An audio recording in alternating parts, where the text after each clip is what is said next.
साताऱ्याला स्वच्छ सुंदर शहर म्हणून राजधानी दिल्लीमध्ये पुरस्कार मिळाला असला तरी प्रत्यक्षामध्ये शहराच्या प्रवेशद्वारावरच हजारो टन दुर्गंधीयुक्त कचरा टाकण्यात आलेला आहे। याचा आढावा घेतला आमचे प्रतिनिधी इम्तियाज मुजावर यांनी। पाहूया। राजधानी येथे सातारा जिल्ह्याने स्वच्छतेचा पुरस्कार मिळवला। मात्र सातारा जिल्ह्याच्याच प्रवेशद्वारावर आपण पाहतोय की अत्यंत कचराकुंडी ही मोठ्या प्रमाणात या ठिकाणी दिसून येते।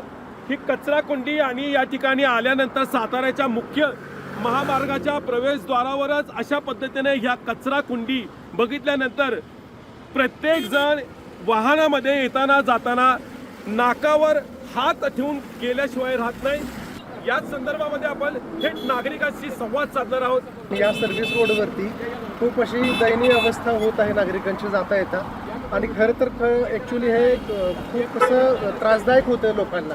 आता बघताय तुम्ही गाड्यांच्या खूपच रांगा लागत आहेत किंवा बाकी काय अडचणी आहेत, तर हे थोडंसं जर यावरती प्रशासनाने लक्ष घालून हे लवकरात लवकर याच्यावरती काहीतरी कारवाई करायला पाहिजे। डम्पिंग सगळ्यांनी जे काय कोणाचं काय काम असेल खाजगी असतील ते आणून डम्पिंग इथे केलं जात आहे, आणि मग कचरा असेल काय घराचं बांधकाम साहित्य असेल किंवा अन्य काय असेल त्या सगळ्या प्रक्रियांच्यामुळं प्रामुख्याने ही दुर्गंधी होते, आणि ह्याच्यावर प्रशासनाचं बारकाईने गांभीर्यानं लक्ष नाही।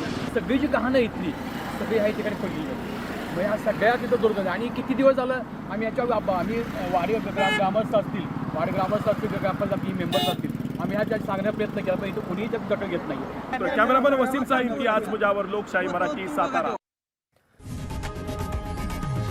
लोकशाही मराठी ऐका, पहा, जागरूक रहा।